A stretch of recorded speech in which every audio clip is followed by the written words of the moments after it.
This programme was made with support from the National Lottery Heritage Fund.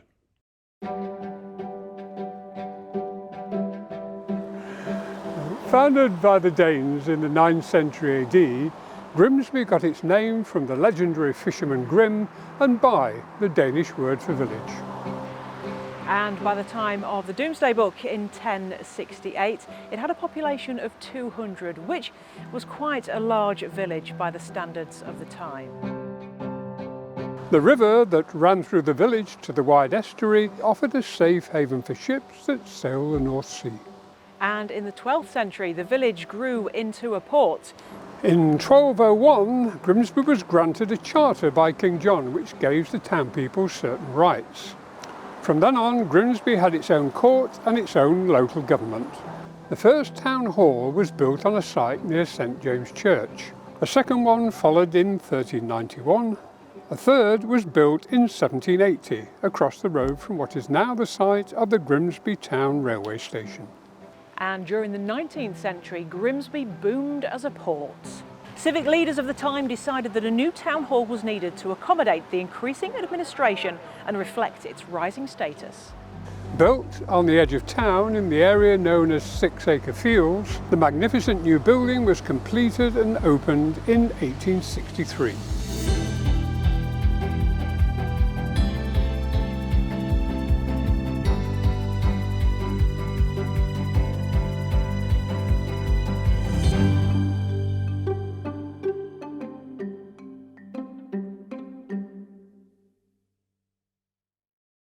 Designed by Bellamy and Hardy and John Giles. In the Italianate style, the work was supervised by James Fowler and carried out by the local building firm of John Brown. Inside this elegant civic building, you'll find impressive spaces to conduct civic business and celebrate grand occasions. Civic and Mayoral Officer Paul Wiskin has agreed to give us a tour. But before we do, Gemma, Alex and Elise went to explore another heritage building that has been bringing entertainment to the town for almost 90 years. Did you know that Grimsby Central Hall is the oldest surviving concert venue in North East Lincolnshire? Well, I'm here on Duncombe Street to take a look inside this fascinating building to find out more. You coming with me? Grimsby Central Hall opened in March 1936, obviously built in Freeman Street or just off Freeman Street for the fishing industry. Central halls were built as community venues as well as places of worship. So the Methodists worshipped here up until 1991. When the congregation became so small, they decided it was too big a building to maintain, over 3 floors. So they publicised their notice to leave. There was a lot of choirs and orchestras performing here at the time, as part of the community side, and they didn't want to lose the venue because it was very valuable. They formed a trust, Grimsby Central Hall Trust, and the Methodists agreed for them to have the building for as long as they wanted to keep it. The venue offers a main auditorium with superb acoustics and a seating capacity of 700. Plus a 170-seat recital hall with one of Grimsby's only surviving sprung dance floors.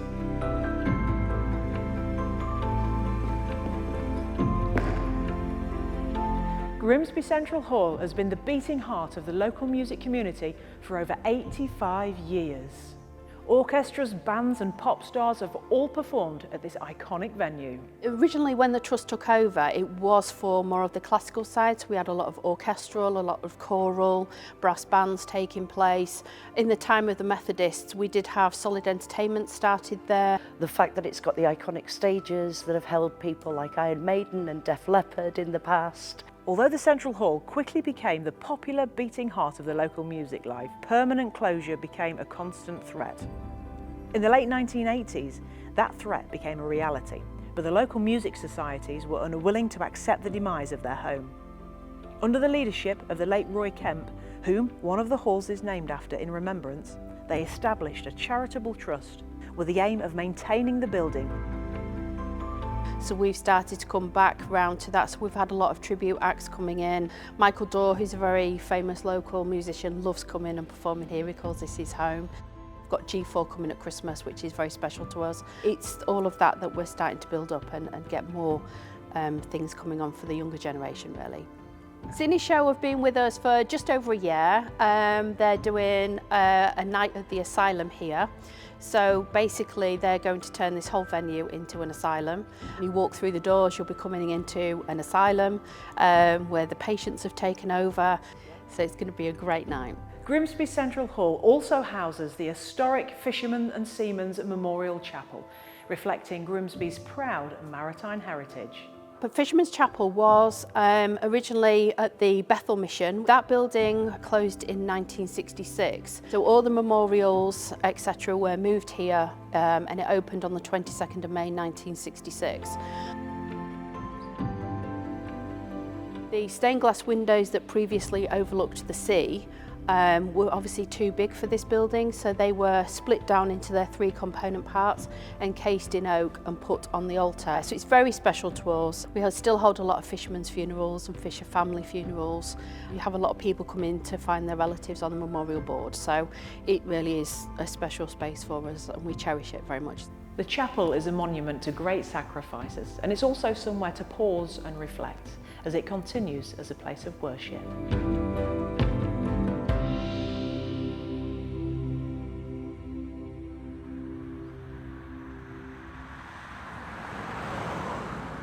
Obviously, been here since 1936, there is a lot of history. We do experience things in this building, and as such, and because of its age and because of its originality, we do get a lot of people wanting to come and do ghost hunts. So we've got a local paranormal company coming in and doing some ghost investigations. So I'm a volunteer at Central Hall, and through that, this has triggered my interest in the paranormal of being such an historic and old building. So I've decided to do public events, which is a great fundraiser towards the building, and it gets the public involved in the paranormal side of things so they can experience it for themselves as well. Just a massively important part of Grimsby, and it needs to be looked after and saved. We can't afford to lose that. When I was introduced to it 18 months ago, I walked in and I think instantly fell in love with it. You could feel the building, which is very important for me, and probably why I'm so passionate about it now. Lots of people know it's here, or they don't know it's here, or walk past and just do not know the extent of what's behind these doors. It's hugely important. We sadly don't have many original buildings left still in operational and in good condition, and we're very, very, very lucky to have Central Hall.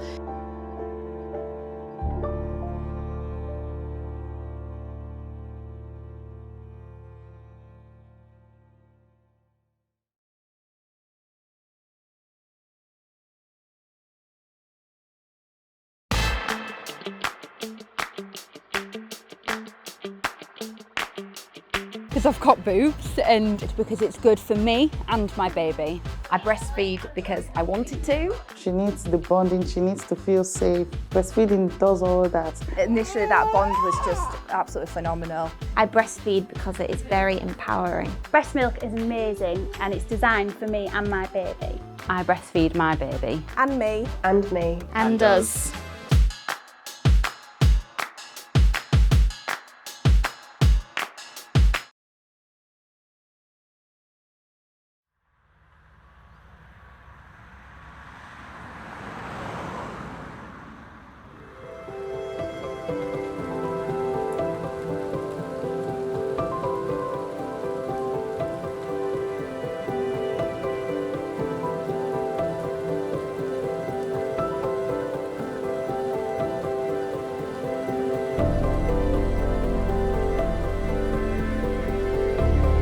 This is the council chamber. Now, originally when it was built, the building was built in 1863, so we're 160-year-old this year. Council, for whatever reason, decided then to put 2 extra pieces on, so they built this as an extension in 1888. So this room and our banqueting room were added, and then it became our council chamber. There's a famous mayor, Henry James Veal. His portrait is actually in the building up to our left. Don't really know a lot about him as a person and not been able to research very much, but generally people were businessmen. Unfortunately, it had to be men originally who could be mayor, but we'd had a mayor since 1201, so we'd had lots of mayors, and it actually took till 1949 till a lady called Margaret Lamour was our first lady mayor. So the council chamber is used for council meetings. Was used last Thursday. We had our full council meeting in here. When they come to a council meeting, this is where they come and they sit in their allocated seat. Oh, it's very formal. The Conservatives, of course, sit on the right, with Labour on the left. We have a cabinet at the back of the room, and at the front, obviously the Mayor, the Deputy Mayor and the Chief Exec. Well, we talk. There are huge agendas, I've got to say. I mean, it can take us about 3 hours to get through. Yeah, I think one of the biggest ones was obviously when we purchased Freshney Place, which was a controversial decision, which has turned out good.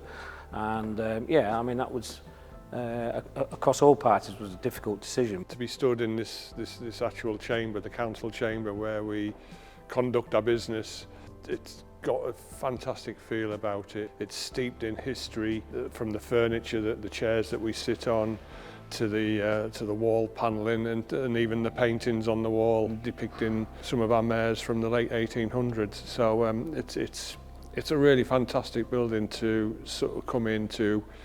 So we're going to just move out of the council chamber. We're going to move into our large assembly room. That's the biggest room we have.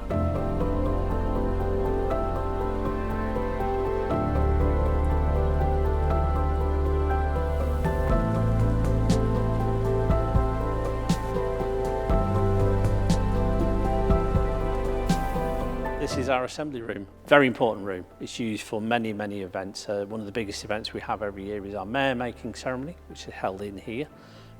We elect our mayor and then we derobe the old mayor and we robe the new mayor, so it's quite a lot of pomp and circumstance, but it's really a really nice event. We have our organ, which is played, and that sounds fantastic in this room. So it gets used for lots of different types of things. This is actually set up for the Clifton's Dance Academy that will be holding a dance session tonight.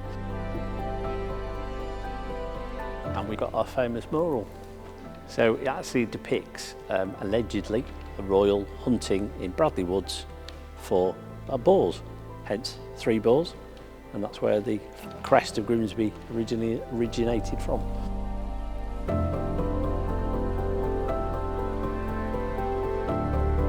We then have a room called the banqueting room.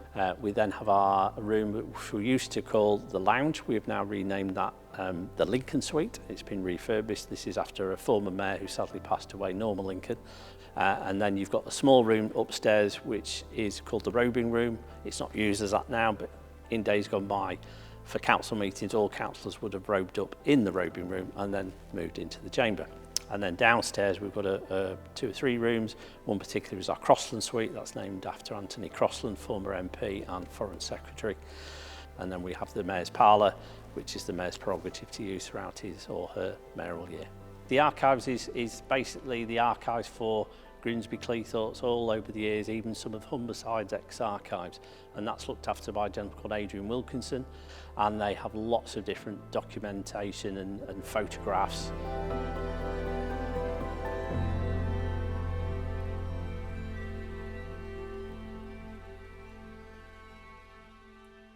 We have our Time Trap Museum that was established at least 25 years ago as a temporary exhibition.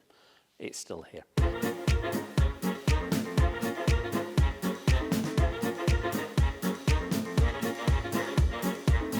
Nestled in the former prison cells at Grimsby Town Hall is the Time Trap, a time travel journey through Grimsby's history. The glorious thing about the Time Trap is that we're in the town hall in what were the former police cells, but this part is actually the town's first sewer that opened in 1855.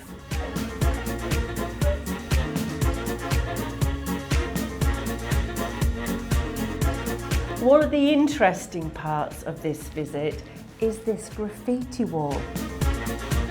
It features the names, dates and thoughts of those who were imprisoned, as this was the former exercise yard, and it's just a fascinating piece of the town's social history.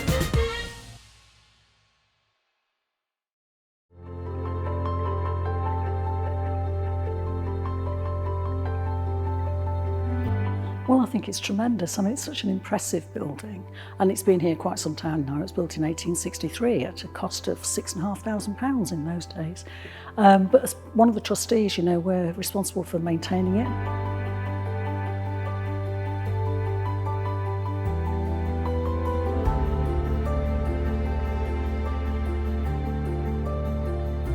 I think the town needs a building like this town hall, because I just think it's about the civic pride, and I think the role of mayor runs alongside that. People are really proud of Grimsby Town Hall. I was about 4 at the time, and my grandmother fetched me to see the Queen. It was 1958, and I remember she was stood on the balcony, and my grandmother lifted me onto her shoulders so that I could see above the crowd, because there were so many people. It was incredible, and it was just a beautiful occasion, and it's never left me. And it's not used anywhere near as much as it used to be, which is such a shame. I think not a lot of people know that you can hire the place. There's so many rooms to the town hall, and moving forward, it should be used by the community.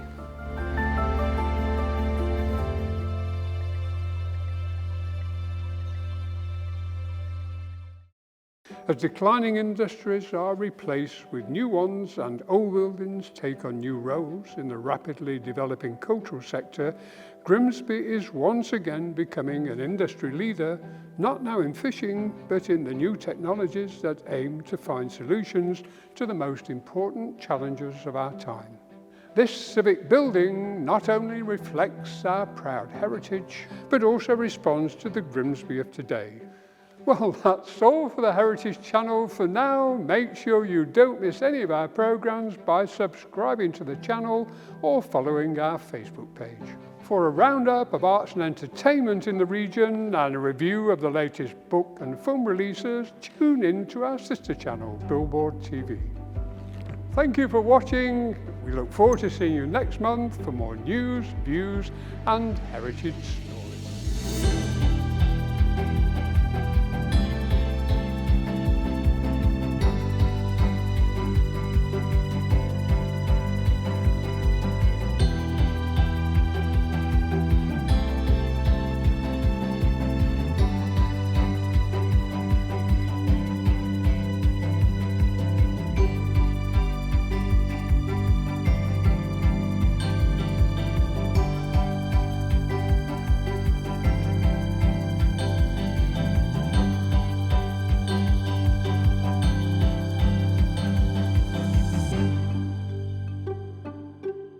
The programmes on the Heritage Channel are made with support from the National Lottery Heritage Fund.